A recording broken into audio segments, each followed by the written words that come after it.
ஆண்டவரே உம்முடைய பரிசுத்த ஆவியானவர் கர்த்தாவே எங்களோடு எங்கள் மத்தியில் அசைவாடும்படியாக நாங்கள் கேட்கிறோம். பரிசுத்த ஆவியானவர் எங்களோடு பேசும்படியாக நாங்கள் கேட்கிறோம். ஆண்டவரே இந்த நேரத்திலையும் இந்த சபைக்கு வந்திருக்கிற இந்த நாங்கள் செலவிடுற இந்த சில மணி நேரங்கள் அப்பா எங்களுடைய வாழ்க்கையை ஆண்டவரே உற்சாகம் ஊற்ற ஒரு நேரமாக, எங்களை என்ரிச் பண்ணுற ஒரு நேரமாக, எங்களை எம்பவர் பண்ணுற ஒரு நேரமாக, எங்களை பலப்படுத்துகிற ஒரு நேரமாக இந்த நேரம் அமையும்படியாக நான் ஜெபிக்கிறேன். ஆண்டவரே நாங்கள் இந்த பாடல்களை ஆண்டவரே சும்மா அப்பா நாங்கள் இசையோடு நன்றாக பாடுகிறோமா என்று நாங்கள் பார்த்து பாடுகிறதில்லை. ஆண்டவரே உம்மை உயர்த்துவதற்காக, உம்மை ஆராதிப்பதற்காக நாங்கள் பாடுகிறோம். நாங்கள் ஆராதிப்பதை கர்த்தாவே பரலோகத்தில் உட்கார்ந்து நீர் அதை பார்த்து கொண்டிருக்கிறீர். ஏன்னா அப்பா நீங்க எங்களுடைய ஆராதனையில் வாசம் செய்கிறவராய் இருக்கிறீர். அதனால நாங்கள் ஆராதிக்கும் பொழுது எங்களுடைய ஆடியன்ஸா நீர் இருக்கிறீர். அப்பா நாங்கள் ஆராதிக்கிறதை பார்க்கறதுக்கு வரல, ஆனா நாங்கள் ஆராதிக்கிறதை பார்க்கறதுக்கு நீங்க இருக்கிறீங்க. ஆண்டவரே இந்த வேலையிலும் நாங்கள் உங்களை ஆராதிக்கும் பொழுது கர்த்தாவே நீர் மட்டும் உயர்த்தப்படும்படியாக நாங்கள் ஜெபிக்கிறோம். நாங்கள் ஆராதிக்கும் பொழுது உங்களுடைய பிரசன்னம் ஆண்டவரே இந்த இடத்தை ஆண்டவரே வெள்ளம் போல நிரப்பும்படியாக ஜெபிக்கிறோம். Your presence will flood this place. ஆண்டவரே உம்முடைய அன்பினால், உம்முடைய கிருபையினால், உம்முடைய இரக்கத்தினால், உம்முடைய தயவினால் இந்த இடம் நிரம்பி வழியும்படியாக நான் ஜெபிக்கிறேன். இங்க வந்து உட்கார்ந்து ஆராதிக்கிற ஆண்டவரை பாடுகிற வசனங்களை கேட்கிற ஒவ்வொருடைய மனிதனுடைய வாழ்க்கையிலும் கர்த்தாவுடைய கிருபையும் அன்பும் தயவும் இரக்கமும் அதிகமாக பெருகி கர்த்தாவே அவர்களை சந்தோஷமாய் ஆண்டவரை எல்லா விதமான நம்பிக்கையோடு நிச்சயத்தோடு இந்த இடத்தை விட்டு போகும்படியாக ஆண்டவரை விடுதலையோடு போகும்படியாக நான் ஜெபிக்கிறேன்ப்பா. உம்முடைய பரிசுத்த நாமத்தை நாங்கள் உயர்த்துகிறோம். உம்முடைய பரிசுத்த நாமத்திற்கு நிகரான நாமம் எதுவும் இல்லை ஆண்டவரே. அதை நாங்கள் புரிந்து கொண்டு உம்மை உயர்த்த வேண்டும் என்று நான் ஜெபிக்கிறேன். ஆண்டவரை இந்த இடத்துல நீங்க வாங்க, பாடும் பொழுது ஆண்டவரை ஆராதிக்கும் பொழுது உம்முடைய பரிசுத்த பிரசன்னம் எங்களை நிரப்பும்படியாக ஜெபிக்கிறேன்.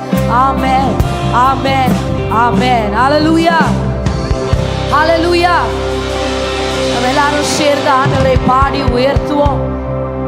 என்னோட சேர்ந்து எல்லாரும் எண்ணி எண்ணி துதி செய்வாய். எண்ணில் அடங்காத கிருபைகளுக்காய் இன்னும் தாங்கும் புயமே இன்ப இயேசுவின் நாமமே.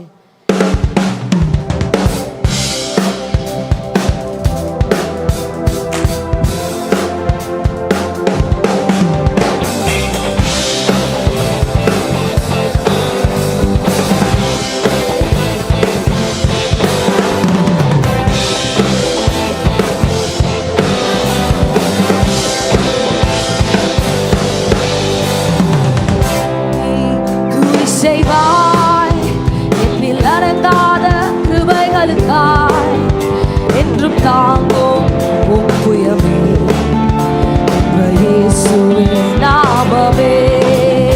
என்றும் தாங்கும் தம் புயமே இயேசுவின் நாமமே. துதி செய்வாய் உன்னை நோக்கும் எதிரி கண்ணின் முன்பில் பாதராதே. உன்னை நோக்கும் எதிரி கண்ணின் முன்பில் பாதராதே. கண் மாறி போர் காக்கும் கரங்கள் உன்னை மூடி மறைத்தாரே. கண் மாறி போர் காக்கும் கரங்கள் உன்னை மூடி மறைத்தாரே. எண்ணி துதி செய்வாய் எண்ணில் அடங்காத கிருபைகளுக்காய். என்றும் தாங்கும் தப்புயமே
சந்தோஷமா இருக்கீங்களா? நீரே எந்தன் கன்மலை, நீரே எந்தன் மறைவிடம், நான் உம்மையே நம்புவேன் என்று நாம் விசுவாசமாய் சொல்ல போகிறோம். அவர் நம்முடைய கன்மலையாய் இருக்கும் பொழுது, அவர் நம்முடைய மறைவிடமாய் இருக்கும் பொழுது நமக்கு பயம் எதுக்கு? கவலை எதுக்கு? கஷ்டங்கள் எதுக்கு? இந்த நேரத்தில், இந்த காலை வேளையில நீங்க வாய்களை திறந்து நீரே என் கன்மலை என்று பாடும் பொழுது தேவன் உங்களுடைய வாழ்க்கையில் செயல்பட ஆரம்பிப்பார். ஆமென், ஆமென். விசுவாசத்தோடு என்னோடு இணைந்து எல்லாரும் பாடுங்க.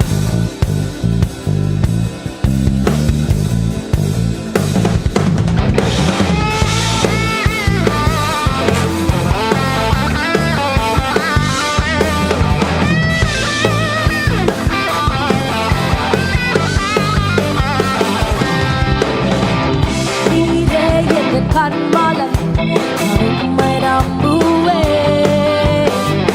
நீரே எந்தன் மறைவிடம், என்றும் உம்மில் தங்குவேன். நீரே எந்தன் கண்மலை, நான் உம்மை நம்புவேன்.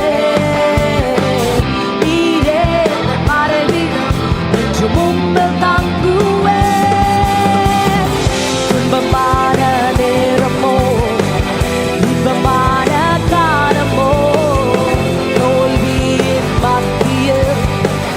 புகழ்ச்சியின் உச்சத்தில், இன்பமான நேரமோ, இன்பமான காலமோ, தோல்வியின் மத்தியில் புகழ்ச்சியின் உச்சத்தில், எல்லா சூழ்நிலையிலும் மாறாத தேவனே, உம்மையே நம்புவேன், உம்மை விசுவாசிப்பேன், நான் அசைக்கப்படுவதில்லை. நீரே எந்தன் கண்மலை, நான் உம்மை நம்புவேன். நீரே எந்தன் மறைவிடம், என்றும் உம்மில் தங்குவேன். நீரே எந்தன் கண்மலை, நான் உம்மை நம்புவேன். நீரே எந்தன் மறைவிடம், என்றும் உம்மில் தங்குவேன். மனுஷரை நம்பினேன், பிரபுக்களையும் நம்பினேன், பணம் பதவியை நம்பினேன், பலனையும் நான் நம்பினேன். மனுஷரை நம்பினேன், பிரபுக்களையும் நம்பினேன், பணம் பதவியை நம்பினேன், பலனையும் நான் நம்பினேன். நான் உம்மை மறந்தாலும் என்னை மறவாதே,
எந்த வாழ்வின் ஒளியும் நீரே, வழியும் நீரே, வழுவாமல் காப்பவரே.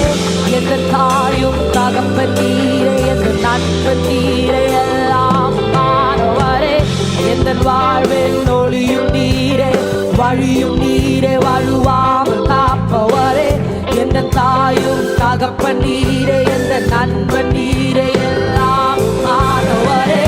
எந்த வாழ்வின் ஒளியும் நீரே, வழியும் நீரே, வழுவாமல் காப்பவரே. எந்த தாயும் தகப்பன் நீரே, எந்த நண்பன் நீரே, எல்லாம் மாணவரே. எந்த வாழ்வின் ஒளியும் நீரே, வழுவாமல் காப்பவரே. எந்த தாயும் தகப்பன் நீரே, எந்த நண்பன் நீரே, எல்லாம் மாணவரே. நான் உண்மை மறந்தாலும் என்னை மறவா தேவனே. உம்மையே நம்புவேன், உம்மை விசுவாசிப்பேன். நான் உம்மை மறந்தாலும் என்னை மறவா தேவனே. உம்மையே நம்புவேன், உம்மை விசுவாசிப்பேன். நான் அசைக்கப்படுவதில்லை, நீரே என் கண்மலை. உம்மையே நம்புவேன், நீரே என் மறைவிடம், என்று உம்மை தங்குவேன்.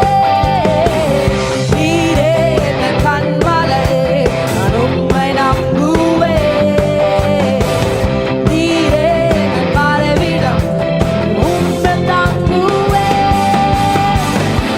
எந்த வாழ்வின் ஒளியும் நீரே, வழியும் நீரே, வழுவாமல் காப்பவரே. வாய்களை தந்து நம்ம சொல்லாமா, எல்லாமுமானவரே. ஓ, எந்த வாழ்வின் ஒளியும் நீரே, வழியும் நீரே, வழுவாமல் காப்பவரே. ஓ ராமா ராமா ராமா ராமா ராமா சத ராமா ராமா ராமா.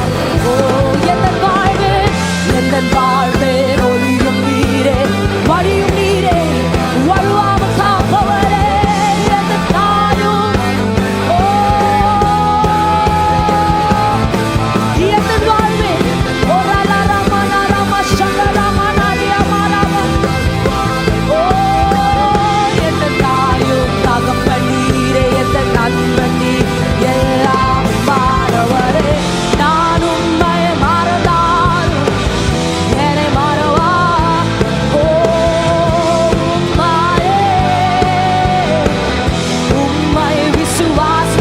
சொல்லுவோமா, நான் உம்மை மறந்தாலும் என்னை மறவா தேவனே. உம்மையே நம்புவேன். ஒரு முறை உம்மை, நான் உம்மை மறந்தாலும், நான் உம்மை நீர் என்னை மறப்பதில்லை. ஓ, உம்மையே, உம்மை விசுவாசிப்பேன். நான் அசைக்கப்படுவதில்லை. ஓ ராமா ராமா ராமா சத ராமா.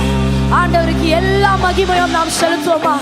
நான் உம்மை மறந்தாலும் என்னை மறவாத தேவனே, என்னை மறவாத இயேசுவே.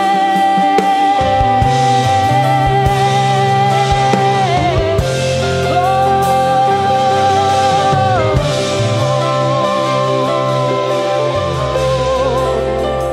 இந்த நேரத்திலும் ஆண்டவரை பார்த்து பாடுவோமா.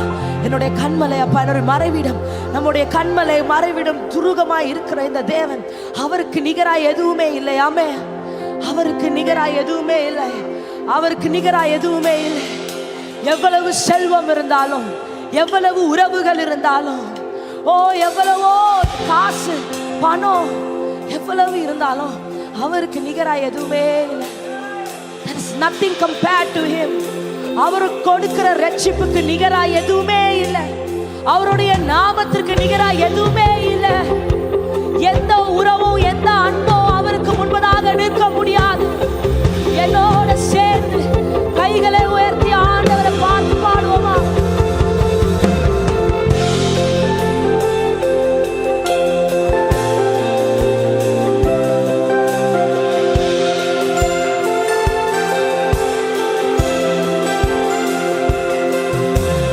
மாணிக்க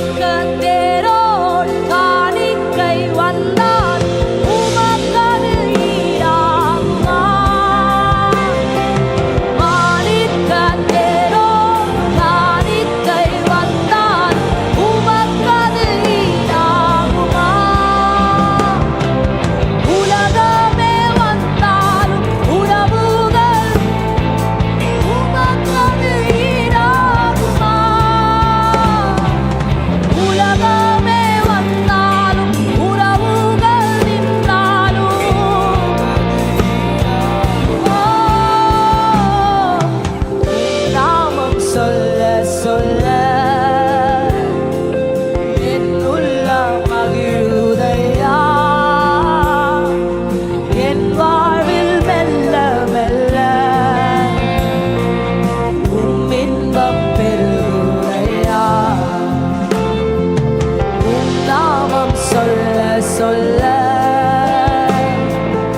என் உள்ளம் மகிழுதையா. என் வாழ்வில் மெல்ல மெல்ல உம் இன்பம் பெருகுதையா.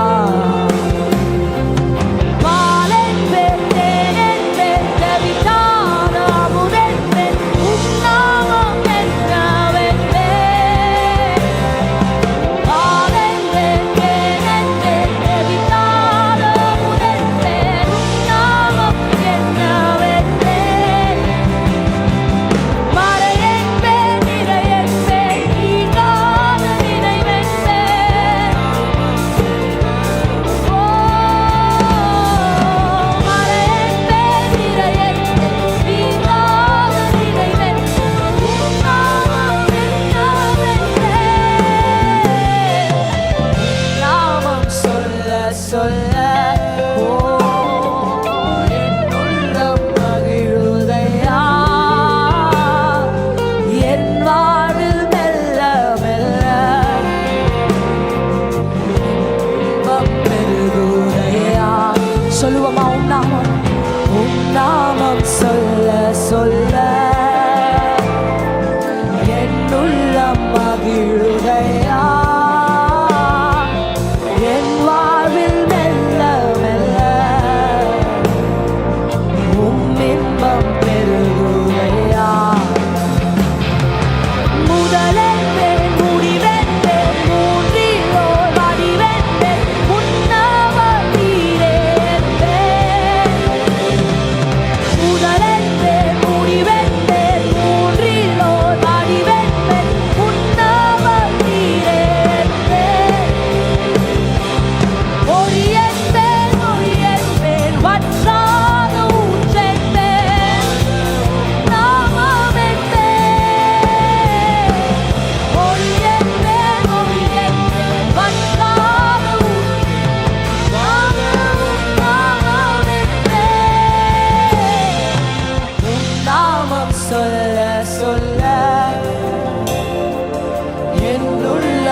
மகிழுதையா. என் வாழ்வில் மெல்ல மெல்ல உம் இன்பம் பெருகுதையா. உம் நாமம் சொல்ல சொல்ல உம் நாமம் சொல்ல ஓ என் உள்ளம் என் வாழ்வில் மெல்ல மெல்ல உம் இன்பம் பெருகுதையா. கைகளை உயர்த்தி சொல்லுவோமா? பாலென்பே தேனென்பே தேவிதான் அமுதென்பே ஓ பாலென்பே தேனென்பே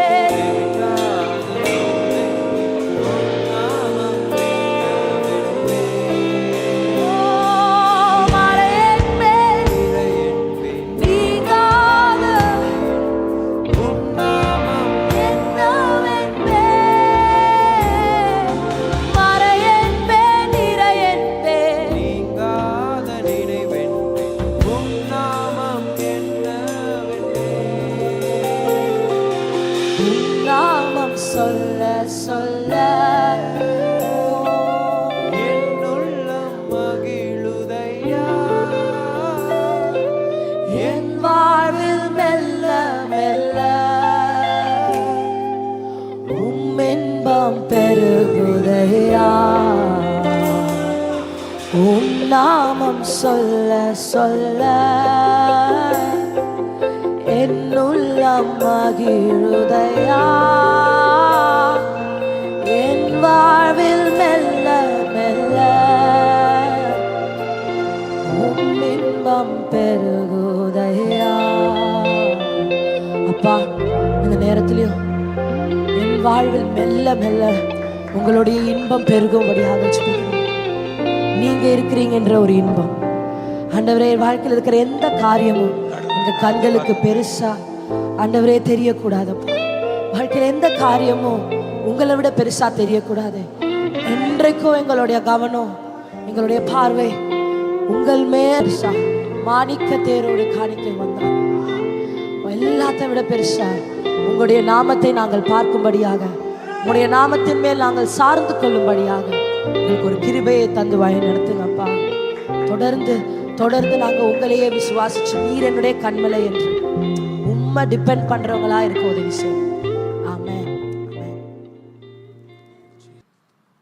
சில நேரங்களில் நமக்கு முடியாட்டியும் சில காரியங்களை நம்ம செஞ்சு தான் ஆகணும். அப்படி தான் நம்ம எல்லாருமே பழகிறோம், கற்றுக்கொள்கிறோம். முடியும் போது செய்கிறது எல்லாரும் செய்வாங்க, முடியாத நேரத்துலையும் செய்கிறது தான் கிருபை. முடியும் போது என்ன பண்ணலாம், செய்யலாம். முடியாத நேரத்தில் செய்கிறதுக்கு தான் அதிக கிருபை வேண்டும். இப்போ ஆண்டவர்கிட்ட நான் கேட்டேன்ப்பா, இந்த வாரம் உபவாச கூட்டம் இருக்குது, அதை நல்லபடியாக நடத்துறதுக்கான ஒரு பலனும் கிருபையை எனக்கு நீங்கள் கொடுக்கணும். Price the Lord. அப்போ நான் உட்கார்ந்து படிச்சுக்கிட்டு இருந்தேன். சரி, கொஞ்சம் நேரம் படிப்போம் அப்படின்னு படித்தேன். ரூத்து சரித்திரம் தான் எனக்கு ஞாபகம் வந்தது. எனக்கு ரொம்ப பிடிச்சமான ஒரு புக்கு பைபிளில் ரூத் புஸ்தகம். நான் அடிக்கடி படிப்பேன். ரூத் புஸ்தகத்தில் எனக்கு பிடிச்ச ஒரு பிரசங்கம் இருக்குது. நான் எங்கே போனாலும் அந்த பிரசங்கம் தான் பண்ணுவேன். என்னை எங்கேயாவது கூப்பிட்டாங்கன்னா அந்த சபையில் முதல்ல போய் நான் பண்ணுற பிரசங்கமே அந்த பிரசங்கம் தான். எனக்கு அது ரொம்ப பிடிக்கும், என்னன்னு தெரியாது. அந்த பிரசங்கம் எனக்கு ரொம்ப இஷ்டமான ஒரு செய்தி. அதனால் எங்கே போனாலும் நான் அந்த செய்தியை மக்களோட பகிர்ந்து கொள்வேன். உங்களோட நீண்ட காலத்துக்கு முன்னால் பகிர்ந்து கொண்டு, நான் ஒருவேளை ஆன்லைனில் பேசணுன்னா எனக்கு ஞாபகம் இல்லை. நீண்ட காலத்துக்கு முன்னால் அந்த செய்தியை நான் பேசியிருக்கிறேன். இப்போ நான் அந்த செய்தியை பேச போகிறதில்ல. எனக்கு ரொம்ப இஷ்டமான புஸ்தகமாக இருக்கிறதுனால, இது ஒரு சரித்திர புஸ்தகம், ஒரு நடந்த சம்பவம். அப்படி இந்த நடந்த சம்பவத்தை சில நேரங்களில் உங்களோட பகிர்ந்து கொள்வது உங்களுக்கு பிரயோஜனமாக இருக்கும்னு நான் அடிக்கடி படிப்பேன். நகோமிக்கு 2 மருமகள் இருக்கிறாங்க. ஒருத்தி ரூத்து, ஒருத்தி ஒர்பால். அந்த 2 பையங்களும் செத்து போயிட்டாங்க. இந்த 2 மருமகளும் இருக்கிறாங்க. நான் நினைக்கிறேன் கடவுளுக்கும் 2 கூட்ட மக்கள் விசுவாசிகளாக இருக்கிறாங்கன்னு நான் நினைக்கிறேன். 2 கூட்ட விசுவாசிகள் கடவுள்கிட்ட இருக்கிறாங்க. ஒரு கூட்ட விசுவாசிகள் ரூத் மாதிரி இருக்கிறாங்க. ஒரு கூட்ட விசுவாசிகள் ஒர்பால் மாதிரி இருக்கிறாங்க. 2 கூட்டமா விசுவாசிகளை நம்ம பார்க்கலாம். திடீர்னு காணாம போற நிறைய விசுவாசிகளை நான் பார்த்துருக்கிறேன். சொல்லிட்டு கூட போக மாட்டாங்க. ஏப்பா எங்கப்பா சொல்லிட்டாவது போகக்கூடாது, சொல்லாம கொள்ளாம பெட்டியை தூக்கிட்டு போயிட்டா எப்படி? சொல்லவும் மாட்டாங்க. அப்புறமா என்ன சொல்லுவாங்க, பாஸ்டர் நான் எங்கே போனேன்னு கேட்கவே இல்லை. என்ன நீங்கள் எங்கே போனீங்கன்னு சொல்லிட்டு போனால் நீங்கள் எங்கே போனீங்கன்னு கேட்கலாம். எங்கே போனீங்கன்னே தெரியாது, நீங்கள் பாட்டுன்னு கிளம்பி போயிட்டா நான் என்ன செய்யறது? நிறைய சமயங்களில் மக்கள், நான் இதை படிக்கும்போது யோசித்தேன், மக்கள் சபைக்கு தூரமாக தங்களையே வச்சுக்கிட விரும்புகிறாங்க, தூரமாக போயிடுறாங்க. அவங்க என்ன நினைக்கிறாங்க, யாராவது சொல்லுவாங்க போல, உங்களை சபையில் கேட்கறதுக்கே ஆள் இல்லை, உங்களை விசாரிக்கிறதுக்கே ஆள் இல்லை, உங்கள் மேலே யாருக்குமே கவலை இல்லை. யார் அப்படி சொன்னாலும் முதல்ல அதை நம்புறவங்க தான் அறியாமையில் இருக்கிறாங்க. சபை எப்படி ஒரு விசுவாசி மேலே கவலையற்றதாக, கரிசனையற்றதாக, அக்கறை இல்லாததாக ஒரு சபை காணப்பட முடியுமா? ஒரு தேவனுடைய அழைப்பை பெற்ற ஒரு மேய்ப்பன் அப்படி இருக்க முடியுமா? இருக்க முடியாது. அவங்களே தூரமாக்கிக்கிட்டே போவாங்க சிலர். அதுதான் தொந்தரவு. அவங்க என்ன அவங்களுக்குள்ளேயே ஒரு எண்ணத்தை வளர்த்துக்குவாங்க. சில சமயங்களில் இந்த செய்திக்கு வர்றதுக்கு முன்னால் இதை நான் சொல்கிறேன் கேளுங்க. அவங்களுக்குள்ளேயே ஒரு எண்ணத்தை அவங்க உருவாக்குவாங்க. சிலருக்கு நல்ல எண்ணங்கள் அப்படி உருவாகும், ரொம்ப நல்ல எண்ணங்கள் அப்படி உருவாகும். சிலருக்கு இந்த மாதிரி தவறான எண்ணங்கள் உருவாகும். நம்மளை பற்றி யாருக்கும் கவலை இல்லை, நம்மளை யாரும் விசாரிக்கிறது இல்லை, நம்மள்ட்ட யாரும் பேசுறது இல்லை, நம்ம கூட யாரும் உறவாக இருக்கிறது இல்லை, பாஸ்டர் நம்ம கூட பேசுறது இல்லை அப்படின்னு சொல்லுவாங்க. அதுலேயும் சிலர் சில சமயங்களில் நம்மக்கிட்ட ரொம்ப அந்யோன்யமாக பேசும் பொழுது நம்ம அவங்கள்ட்ட வேற மனசு திறந்து சொல்லுவோம், என்கிட்ட பாஸ்டர் பேசவே மாட்டேங்கிறாரு அப்படின்னு நம்ம யார்கிட்டையாவது சொல்லுவோம். எனக்கு என்ன பொறுத்த வரைக்கும் உங்ககிட்ட பேசுறதுக்கு ஒரு விஷயம் இருந்ததுன்னா கட்டாயமாக பேசுவேன். உங்ககிட்ட பேசுறதுக்கு எதுவும் விஷயம் இல்லைன்னா நான் அவசியம் இல்லாமல் யார்கிட்டையும் எப்போவுமே பேசி எனக்கு பழக்கம் இல்லை. நீங்கள் என்னோட இருந்து பார்த்தீங்கன்னா, என்னை புரிஞ்சுக்கிட்டு இருந்தீங்கன்னா உங்களுக்கு எந்த பிரச்சனையுமே என்கிட்ட இருக்காது. உங்களோட பேசுறதுக்கு விஷயம் இருந்தால் கட்டாயமாக பேசுவேன். ஒரு ரட்சிக்கப்படாத சகோதரி, அவங்க குழந்தைக்கு ரொம்ப மோசமான சூழ்நிலை, உடல் நிலை ரொம்ப மோசமான சூழ்நிலை, பயங்கர வீசிங், குழந்தைக்கு பயங்கர சிரமம், ஆஸ்பத்திரியில் வச்சுட்டு அழுகுறாங்க. அவங்க 2 நாளைக்கு முன்னால் ஃபோன் பண்ணிட்டாங்க எனக்கு. நான் ஜெபம் பண்ணிட்டேன், ஆனால் எனக்கு மனசு கேட்கல. உடனே நான் நேற்று ராத்திரி அவங்களுக்கு ஃபோன் பண்ணேன், அவங்களோட பேசலாம், அவங்க சூழ்நிலை என்னன்னு தெரியலையே. அவங்க ஃபோனெல்லாம் நான் என்னுடைய கான்டாக்ட் நம்பரில் கூட இல்லை, எப்படியோ கண்டுபிடிச்சி பண்ணேன், அவங்க எடுக்கலை. திரும்ப இன்னைக்கு காலையில் பண்ணேன் அவங்களுக்கு, குழந்தை எப்படி இருக்கிறான், நல்லா இருக்கிறானா, ஐயா ரொம்ப நன்றி, இப்போ பரவாயில்ல ஐயா. பேசுறதுக்கு விஷயம் இருக்குமானால் அது தெரியாதவங்களா இருந்தால் கூட அவங்க கிட்ட கட்டாயமாக பேசுறது என்னுடைய பழக்கம். பேசுறதுக்கு விஷயம் இல்லைன்னா எனக்கு பேச தெரியாது. அதனால தான் எங்கள் வீட்லேயே என்ன சொல்லுவாங்க, இவர் பேசவே மாட்டேங்கிறாரு. வீட்லேயே இதான் பிரச்சனை. நீங்கள் நினைக்கிறீங்க சபையில் தான் இந்த பிரச்சனை பாஸ்டருக்கு இருக்குன்னு நீங்கள் நினைக்கிறீங்க. இல்லை, வீட்லேயும் இதே பிரச்சனை எனக்கு இருக்கு. இவர் என்ன பண்ண மாட்டேங்கிறாரு, எனக்கு என்ன சப்ஜெக்ட் இல்லாமல் என்ன பேசுறதுன்னே எனக்கு தெரியாதுங்க. நீங்கள் என்ன நினைக்கிறீங்களோ என்னை பற்றி எனக்கு தெரியல. நான் ரொம்ப வெளிப்படையாக சொல்கிறேன், பேசுறதுக்கு விஷயம் இல்லைன்னா ஒன்றுமே பேச மாட்டேன். உதாரணத்துக்கு அன்னைக்கு ஒரு கேர்செல்லை பார்க்க போயிருந்தேன். அங்கே 2 நிமிஷம் கூட நான் பேசலை, எதுவுமே பேசலை. அவங்க எல்லாம் பண்ணாங்க, நான் சந்தோஷமாக பார்த்துக்கிட்டு இருந்தேன். கேர்செல் நல்லா நடந்துச்சு. கேர்செல் முடிஞ்ச உடனே நான் அந்த வீட்டு குழந்தைக்கு ஒரு சின்ன ப்ரேயர் பண்ணிவிட்டு வந்தவங்களுக்கெல்லாம் ஜெபம் பண்ணிவிட்டு, சரி நான் வரட்டுமா, போயிட்டு வரேன் அப்படின்னு சொல்லிட்டு வந்துட்டேன். இப்போ அவங்க என்ன நினைப்பாங்க, நம்ம வீட்டுக்கு வந்தார் பாஸ்டர், ஒன்றுமே பேசலை நம்ம கூட. நான் தான் எல்லாத்தையும் பார்த்துக்கிட்டு இருக்கிறேன், அங்கே நடக்கிறதெல்லாம் எல்லாம் நல்லா இருக்குதே. தேவை இருக்கிற இடத்துல நம்ம என்ன பண்ணணும், பேசணும். ஆமென். நிறைய பேசுகிறவங்கள தான் நீங்கள் நல்லவங்க நினச்சிங்கன்னா உங்களை மாதிரி ஏமாளிங்க யாரும் கிடையாது. நிறைய பேசுகிறவங்க தான் நல்லவங்க நீங்கள் நினச்சிங்கன்னா உங்களை மாதிரி ஏமாளிங்க யாருமே கிடையாது. சில நேரங்களில் கொஞ்சமாக பேசுகிறவங்க மனசில் உங்களை பற்றி ரொம்ப நினைக்கிறவங்களா இருப்பாங்க. நான் மனசில் எல்லாரையும் நினச்சி காலையில் ஜெபம் பண்ணும்போதெல்லாம் ஸ்தோத்திரம் பண்ணிகிட்டே இருப்பேன். அதனால் எப்பவும் ஒரு புரிதலோடு நாம் நம்முடைய பழக்கங்கள், நம்முடைய உறவு இருக்க வேண்டும். ஆமேன்னு சொல்லுங்கள் பார்க்கலாம். எப்பொழுதும் எப்படி இருக்கணும், ஒரு புரிதலோடு கூட இருக்க வேண்டியது அவசியம். நீங்கள் அவசியம் இல்லாமல் எனக்கு ஃபோன் பண்ணுவீங்களா, பேசுவீங்களா என்கிட்ட? அவசியம்னா வருவீங்க, பேசுவீங்க. அதே மாதிரி தானே நானும். உங்களை விசாரிக்கணும்னு தோணுச்சுன்னா கட்டாயமாக ஃபோன் பண்ணி விசாரிப்பேன். சில நேரங்களில் சிலரை விசாரிக்கணும்னு தோணும், வீட்டுக்கு போக முடியாது, உடனே ஒரு ஃபோன் பண்ணி எப்படி இருக்கிறீங்க, நல்லா இருக்கிறீங்களா, வீட்டில் எல்லாம் நல்லா இருக்கிறாங்களா, உங்களுக்காக நான் ஜெபம் பண்ணுறேன் அப்படின்னு சொல்லிட்டு 2-3 வார்த்தைகள் ஃபோனை வச்சிருவேன். நான் அதுக்கு மேலே பேசுறதுக்கு ஒன்றும் இல்லை. Price the Lord. உங்களுக்கு கதை பேசுகிற பாஸ்டர் வேணும்னா வேற எங்கேயாவது போங்க, அவங்க உங்களுக்கு நிறைய கதையெல்லாம் பேசுவாங்க. அந்த கதைகளை கேட்கறதுக்கு உங்களுக்கு இன்ட்ரெஸ்டாக இருந்துன்னா போங்க. உங்களுக்கு அன்பான, நேசிக்கிற, ஜெபம் பண்ணுற ஒரு போதகர் வேணும்னா நீங்கள் இங்கே நிலைச்சிருங்க. ஆமென். அல்லேலூயா சொல்லுங்க. நான் சொல்கிறது உங்களுக்கு புரியுதுன்னு நான் நம்புகிறேன். Price the Lord. கர்த்தருக்கு ஸ்தோத்திரம். நான் தான் பேச வேண்டியதெல்லாம் பிரசங்க நேரத்திலேயே பேசிடுறேன், அப்புறம் என்ன பேசுறதுக்கு இருக்கு சொல்லுங்க பாப்போம். இது 2 விசுவாசிகள் இந்த மாதிரி ஆளுங்க இருக்காங்க. ஒன்று இந்த ஒருபால் மாதிரி, ஒரு அம்மா இந்த ரூத் மாதிரி. ஒருபால் என்ன செய்யறா, ஓடி போயிட்டா, முத்தெல்லாம் கொடுத்துட்டு என்ன பண்ணிட்டா, அவளா சொல்லிட்டு போறா. மாமியாருக்கு முத்தமெல்லாம் கொடுக்குறா.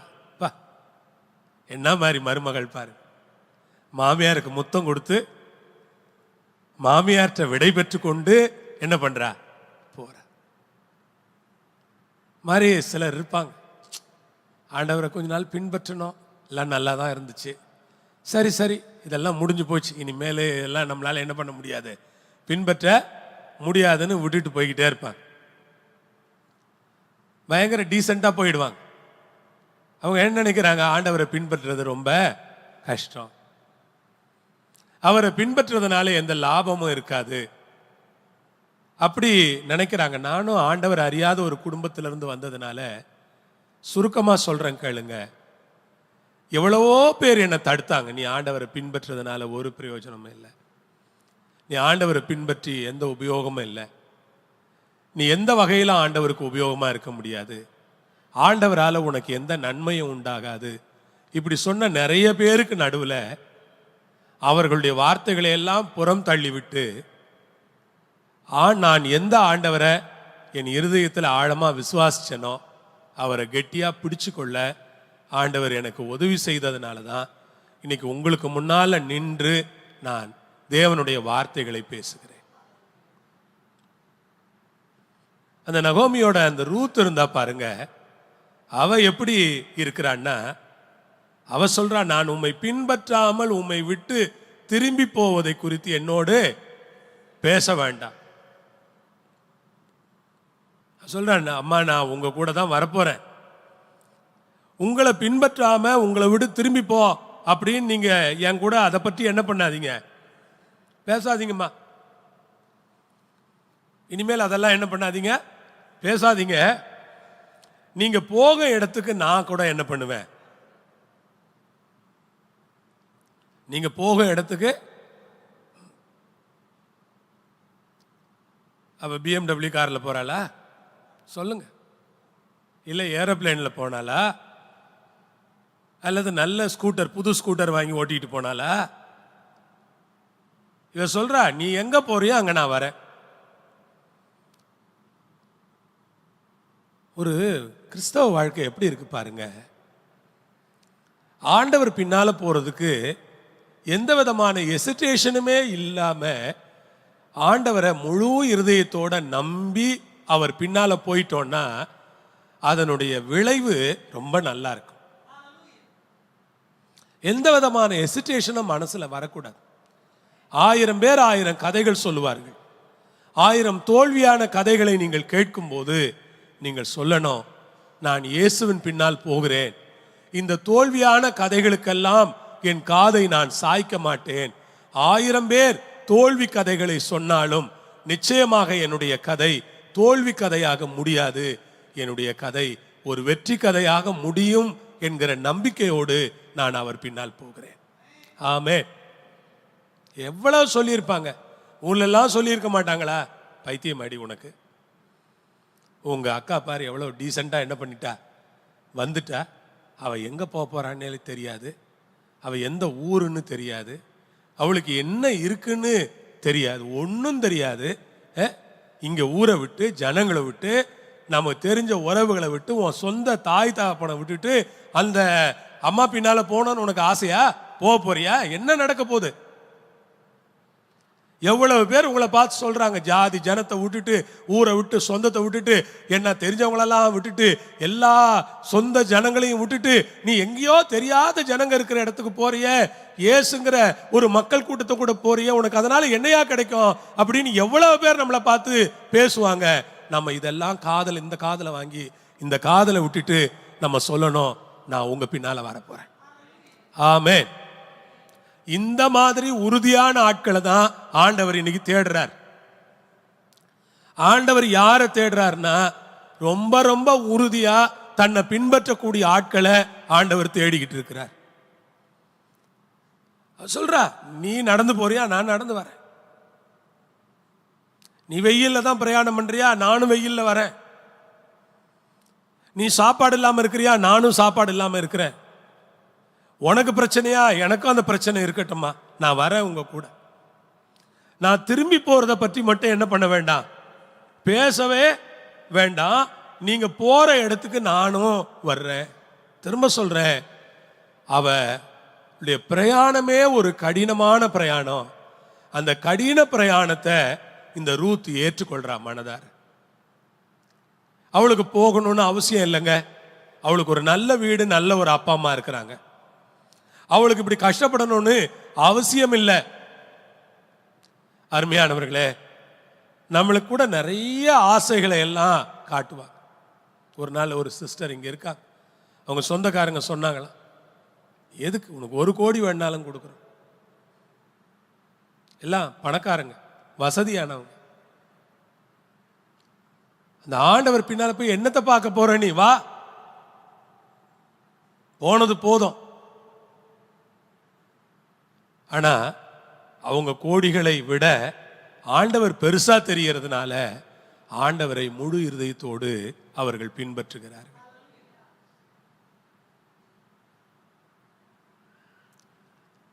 இந்த ஸ்திரீ ரொம்ப அற்புதமான ஒரு ஸ்திரீ. நீங்க போற இடத்துக்கு நானு வருவேன், நீங்க தங்குற இடத்துல நானும் உங்க கூடயே என்ன பண்ணுவேன், தங்குவேன். 5 ஸ்டார் ஹோட்டல் இல்லையா, அந்த அம்மா தங்க போற இடம் எங்க, 5 ஸ்டார் ஹோட்டல். நகோமி 5 ஸ்டார் ஹோட்டலில் ரூம் போட்டிருக்காங்க. கூடவே சேர்ந்து இந்த ரூத் அம்மாவை என்ன பண்ணுறாங்க, போகிறாங்க. மாமியார் மருமகளை எங்கே தங்க போகிறாங்க, 5 ஸ்டார் ஹோட்டலில் தங்க போகிறாங்க. அப்படியா, இல்லை பெரிய பங்களாவில் தங்க போகிறாங்களா, ரொம்ப சௌகரியமான பெட்டில் போய் படுக்க போகிறாங்களா 2 பேரும்? அவளுக்கே போக்கடம் இல்லாமல் போய்கிட்டு இருக்கா. அவளை நம்பி ஒருத்தி போறா பாரு. Price the Lord. ஆண்டவர் சொன்னாரு, மரித்தோர் தங்கள் மரித்தோரை அடக்கம் பண்ணட்டும், நீ என்னை பின்பற்றி வா. இந்த உலகத்துல ஏதாவது கிடைக்குங்கிற எண்ணத்துல ஆண்டவரை பின்பற்றாம, ஆண்டவருக்காக எந்த கஷ்டமா இருந்தாலும் பரவாயில்ல, நான் அவர் கூட தான் இருப்பேன். இந்த சீஷர்களுடைய விசேஷமே என்னன்னா, அவங்க எல்லாம் நம்ம நினைக்கிற மாதிரி அவங்களுக்கு நல்ல சௌகரியமான சூழ்நிலை எல்லாம் இருந்திருக்காது. எல்லாத்தையும் விட்டுட்டு எங்கெங்க படுத்து தூங்கினாங்களோ நமக்கு தெரியாது, இல்லை என்னென்ன சாப்பிட்டாங்களோ நமக்கு தெரியாது, எவ்வளோ தூரம் நடந்தாங்களோ நமக்கு தெரியாது. இவர் உலகத்தை மீட்க வந்த ரட்சகர், இவர் உலகத்துக்காக நடக்கிறார், பாடுறார். பேதுரு என்ன உலகத்தை மீட்க வந்தவனா, இல்ல யோவான் உலகத்தை மீட்க வந்தவனா? ஆனா இவனுங்க சேர்ந்து அவர் கூட என்ன பண்றானுங்க, அந்த பாடுபடுறானுங்க பாருங்க. ஆண்டவர் இந்த 12 அப்போஸ்தலர்களை தான் மேன்மையா வச்சுட்டு போயிட்டார். எங்கெங்கயோ தங்குறாங்க, என்னென்னவோ சூழ்நிலையில தங்கிக்கிட்டு இருக்கிறாங்க. கர்த்தருக்கு மகிமை உண்டாவதாக. நம்ம வாழ்க்கையில இயேசுவோட போகும்போது நாம் சௌகரியங்களையே எதிர்பார்த்து இருக்க முடியாது. நிறைய அசௌகரியங்கள் இருக்கும் போதும் கூட இயேசுவோடு நடக்கிற ஒரு கிறிஸ்தவ வாழ்க்கை நமக்கு தேவைப்படுது. நிறைய அசௌகரியங்கள் இருக்கும், நிறைய அசௌகரியங்கள் இருக்குங்க.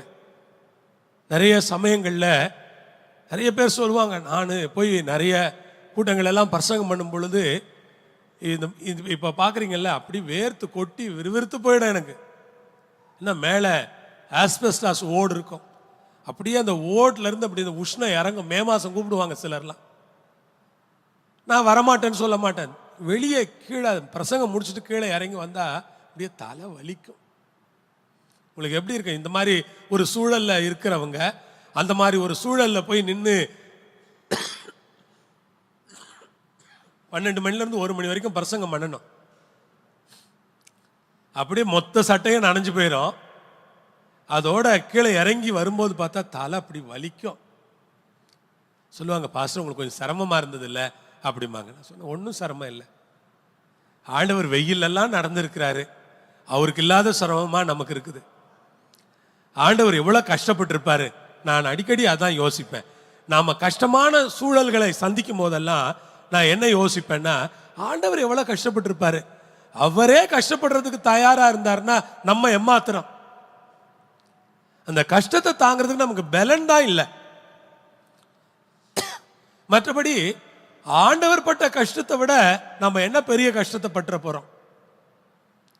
அந்த இடத்துல அந்த ஸ்திரீ, நீ தங்க இடத்துல தங்குவேன், உம்முடைய ஜனம் என்னுடைய ஜனம். இப்ப இங்க வந்த பிறகு நமக்கு என்ன தெரிஞ்சு போச்சு அப்படின்னா, நமக்குன்னு ஒரு ஜனக்கூட்டம் இருக்குங்க. நமக்குன்னு ஒரு ஜனக்கூட்டம் இருக்கு. கூட பிறக்கல, ஆனா கூட பிறந்தவங்க மாதிரியே பழகக்கூடியவங்க. ஒரு தாய் வயிற்றுல என்ன பண்ணல, பிறக்கல, ஆனாலும் கிறிஸ்துவுக்குள்ள பிறந்ததுனால ஒரு சகோதரனை போல, ஒரு சகோதரியை போல, ஒரு நண்பனை போல, ஒரு தகப்பனை போல, ஒரு தாயை போல, ஒரு மகளை போல பழகக்கூடிய ஒரு கூட்டத்தை தேவன் நமக்கு கிருபையாக தந்திருக்கிறார். நம்ம எப்பவும் என்ன சொல்லணும், கடவுளே உங்க ஜனங்க தான் யாருடைய ஜனங்க? என்னுடைய ஜனங்க. என் ஜனங்க யாரு? கர்த்தருக்கு ஸ்தோத்திரம். அவன் ஒரு நாள் ஒரு வீட்டுக்கு நான் ஜெபம் பண்ண போயிருந்தேன். அந்த வீட்டில் கேட்டாங்க, பாஸ்டர் நீங்க எங்க வீட்டுக்கெல்லாம் வந்தீங்களே, ரொம்ப சந்தோஷம். கேரளாவில் போயிருந்தேன் நான். அவங்க வீடெல்லாம் போய் பார்த்துட்டு ஜெபம் பண்ணிட்டு அவங்க கொடுத்ததெல்லாம் சாப்பிட்டுட்டு அப்படியே அங்கே இருந்துட்டு வந்தோம். அப்போ நான் சொன்னேன், எனக்கு நீங்கள் தான் உறவினர்கள், பிறகு உங்கள் வீட்டில் வந்தால் தங்காமல் வேறு எங்கே தங்குறது? இப்போ நான் இங்கே இருக்கிறேன், எங்கள் வீட்டில் இருக்கலாம். கேரளாவில் போனால் எனக்கு உறவினர்கள் யார்? இந்த விசுவாசிங்க தான் என்னுடைய உறவினர்கள். அவங்க வீட்டில் தான் தங்குவேன், அவங்க கொடுக்கறத சாப்பிடுவேன், அவங்க உபயோகப்படுத்துகிற எல்லா காரியங்களையும் உபயோகப்படுத்துவேன். அவளுக்கு ஒரே சந்தோஷம். நான் சொன்னேன், நீங்கள் தாங்க எனக்கு எல்லா சகோதர சகோதரிகள் எல்லாமே நீங்கள் தான். அல்லேலூயா, பிரைஸ் தி லார்ட், கர்த்தருக்கு ஸ்தோத்திரம். நீங்கள் கூட எங்கேயாவது வெளியூர் போயிட்டீங்கன்னா என்னை கூப்பிடுங்க, சந்தோஷமாக உங்கள் வீட்டில் வந்து தங்குவேன். நான் இங்கே இருக்கும்போது நான் வந்து தங்க வேண்டிய அவசியம் ஏற்படுறது இல்லைல்ல. எங்கேயோ வெளிநாடு போயிட்டீங்க, வெளியூர் போயிட்டீங்க. அப்படித்தான் நான் வெளிநாட்டுக்கு போயிருந்தேன் ஒரு முறை. சவுத் ஆப்பிரிக்கா போயிட்டு திரும்பி வர வழியில் துபாயில் ஒரு பிரதர் இருந்தார், நல்ல அன்பான பிரதர். இப்போ அவர் கனடாவில் இருக்கிறாரு. அவரும் அவருடைய மனைவி, ஒரு சின்ன பொம்பளை பிள்ளை அவங்களுக்கு. அவங்க வந்து நீங்கள் எங்கள் வீட்டில் ஒரு 2 நாளாவது தங்கிட்டு தான் போகணும், இவ்வளோ தூரம் வர்றீங்கல்ல பாஸ்டர் அப்படின்னாரு. ஓ எஸ், தாராளமாக தங்குறேன், சந்தோஷம்தான் எனக்கு 2 நாள் உங்கள் கூட தங்குறது. அங்கே இன்னொரு விசுவாசி இருந்தார், அவரும் என்னை பார்க்க வந்துட்டார். கர்த்தருக்கு ஸ்தோத்திரம். அவர் வந்து காணிக்கை 1000 திராம் காணிக்கெல்லாம் எனக்கு கொடுத்தாருன்னா, எனக்கு எதுக்குப்பா இவ்வளோ காணிக்கை கொடுக்குறீங்களே பிரதர், நான் என்ன ஒரு ஊழியமும் செய்யலை, சும்மா தானே வந்திருக்கேன். பரவாயில்ல பாஸ்டர், உங்களை பார்த்ததே சந்தோஷமா இருக்கு. அப்போ அந்த வீடு பார்த்தீங்கன்னா ரொம்ப சின்ன வீடு. அவங்க ஒரு சின்ன பெட்ரூமை எனக்கும் மகிமாவுக்கும் கொடுத்தாங்க. நானும் மகிமாவும் தான் போயிருந்தோம். நானும் மகிமாவும் அந்த பெட்ரூமில் தான் தங்கியிருந்தோம். நாங்கள் 2 பேரும் அங்கே தான் தங்கினோம். அது ரொம்ப சிறிய வீடாக இருக்கு, எனக்கு ஹோட்டலில் ரூம் எடுத்து தங்க முடியும் அப்படியெல்லாம் நான் சொல்லலை. இல்லை பரவாயில்ல, இங்கேயே இருக்கலாம், உங்களோட இருக்கிறது எனக்கு ரொம்ப சந்தோஷம். நம்ம எப்பவும் புரிஞ்சுக்கணும், இவங்க யாரு? நம்ம ஜனங்க. கடவுளுடைய ஜனங்கள்லாம் யாருடைய ஜனங்கள் நம்ம நினைக்கணும்? என்னுடைய ஜனங்கள். இந்த எண்ணம் இருந்ததுன்னா ஒரு ஊழியக்காரனும் சரி, ஒரு விசுவாசியும் சரி, ஒருத்தர் நாம் அந்நியர்களாக எண்ணாமல் ஒருவரை ஒருவர் சகோதரர்களாக சகோதரிகளாக மதித்து தெய்வீக அன்பால் நாம் நிரப்பப்பட்டு வாழ்வோம். அல்லேலூயா, கர்த்தருக்கு ஸ்தோத்திரம். அப்பா அந்த 2 நாள் துபாயில் இருந்தது ரொம்ப சந்தோஷமா இருந்தது. அவங்களுக்கு ரொம்ப சந்தோஷம். பாஸ்டர் நம்ம வீட்டில் இந்த மாதிரி ஒரு சூழ்நிலையில் தங்குறாரு, அவர் வீடு இதை விட நல்லா வசதியாக இருக்குமே. ஒருத்தர் அப்படி தான் மலேசியாவிலேருந்து வந்தார் ஒரு பாஸ்டர், எங்கள் வீட்டில் வந்து தங்கிட்டு அந்த பாஸ்டர் அம்மா சொன்னாங்க, பாஸ்டர் நீங்கள் எப்படி எங்கள் வீட்டில் தங்கியிருந்தீங்க? என்ன கேட்குறீங்க அப்படின்னு. இல்லை பாஸ்டர், உங்கள் வீடு இவ்வளோ நல்லா இருக்கு, இவ்வளோ சுத்தமாக வச்சுருக்கீங்க, உங்கள் வீடு இவ்வளோ அழகாக இருக்கு, நீங்கள் எப்படி எங்கள் வீட்டில் வந்து தங்கியிருந்தீங்க? நான் சொன்னேன், அதுக்கு நான் என்ன பண்ண முடியும்? எங்கள் வீடு மாதிரியே எல்லா வீடும் இருக்கும் நான் ஆசைப்படணுமா? கிடையாது. அங்கே என்ன இருக்கோ அதான் என் வீடு. ஆமேன்னு சொல்லுங்க பார்க்கலாம். எத்தனை பேர் இந்த மாதிரி ஒரு மைண்ட் செட்டில் இருக்கீங்க? நிறைய பேர் ஏதோ மேலேருந்து குதிச்ச மாதிரி பேசுவாங்க. நான் இங்கே நடக்க மாட்டேன், அங்கே நிற்க மாட்டேன், எனக்கு இந்த பாத்ரூம் பிடிக்காது, அங்கே நான் குளிக்க மாட்டேன், இந்த டேபிள் நான் சாப்பிட மாட்டேன், இந்த தட்டு எனக்கு பிடிக்கல. பார்க்குற பார்வையிலிருந்தே அவங்க ஏண்டா இவங்களை நம்ம வீட்டு கூப்பிட்டோங்கிற மாதிரி ஆயிடுவாங்க. அப்படி இல்லை, அந்த தட்டை கொடுங்க, அதுலேயே நான் என்ன பண்ணுறேன், சாப்பிட்றேன். உங்கள் கூடயே படுத்து உங்கள் ஹால்லையே படுத்து தூங்கணுமா, தூங்குறேன், தப்பு ஒன்றும் கிடையாது.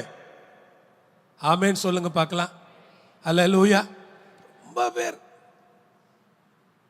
ரொம்ப நேரங்களில் ஊழியக்காரங்க நிறைய பேர் அப்படி நடந்துக்குவாங்க. நமக்கு வித்தியாசமா இருக்கும், அவங்க ஏன் இப்படி நடந்துக்கிறாங்க, அப்படி நடந்துக்க கூடாது. கர்த்தருக்கு ஸ்தோத்திரம். கூட்டங்களுக்கு போனா சில இடங்களில் ரூம் எல்லாம் கொடுப்பாங்க, ரூம் எல்லாம் நல்லா இருக்காது. அவங்கள பார்த்து நீ என் வீட்டை பார்த்துருக்கிறியா, என் வீட்டில் வந்து தங்கிப்பாரு, என் வீடு ரொம்ப நல்லா இருக்குன்னு சொல்ல முடியுமா? ஊழியத்துக்கு போறோம், தியாகத்துக்கு தான் போறோம். Price the Lord. ஏதோ ஆண்டவர் நமக்கு ஒரு நல்ல வீடு கொடுத்துட்டாருங்கிறதுக்காக நம்ம மற்றவங்களை குறையா நினைக்கிறதா? அப்படியெல்லாம் நினைக்கவே கூடாது. ஆமேன்னு சொல்லுங்க பார்க்கலாம். அப்ப என்ன நம்ம கற்றுக்கொள்ளணும்? இவங்கெல்லாம் யாருடைய ஜனங்க? என்னுடைய ஜனங்க. என் ஜனங்களோடு இருப்பது எனக்கு சந்தோஷம், என் ஜனங்களோடு வாழ்வது எனக்கு சந்தோஷம். ஆமேன். பைபிள்ல போட்டிருக்குங்க, தாவீது ஜனத்திற்கு முன்பாக போக்குவரத்துமா இருந்தான் அப்படின்னு போட்டிருக்கு. அப்படின்னா என்ன தெரியுங்களா? ஜனங்களுக்கு உள்ளே அவன் வாழ்ந்தான் என்று அர்த்தம். நான் எங்கே வாழ விரும்புகிறேன்? சபையை விட்டு தனியாக வாழ விரும்பவில்லை, சபைக்கு உள்ளே நானும் ஒருவனாக வாழ விரும்புகிறேன். சபையை விட்டு தனியாக வாழுகிற ஒரு போதகனாக அல்ல, சபைக்கு உள்ளே நானும் ஒருவனாக வாழத்தான் நான் ஆசைப்படுகிறேனே தவிர சபைக்கு வெளியே. நீங்களும் அப்படிதான் வாழ கத்துக்கணும்.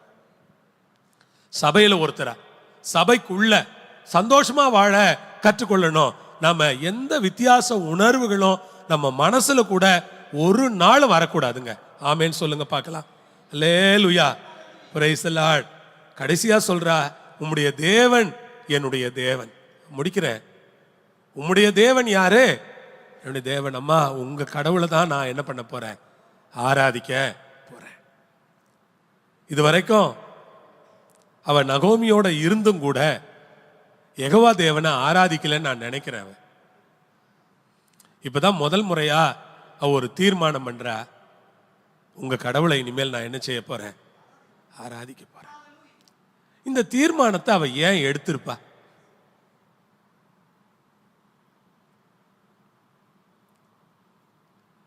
ஒரே வார்த்தையில என்கிட்ட பதில் இருக்கு. என்னன்னா, இந்த மாமியார் ரொம்ப நல்ல ஆளா இருந்திருக்காங்க.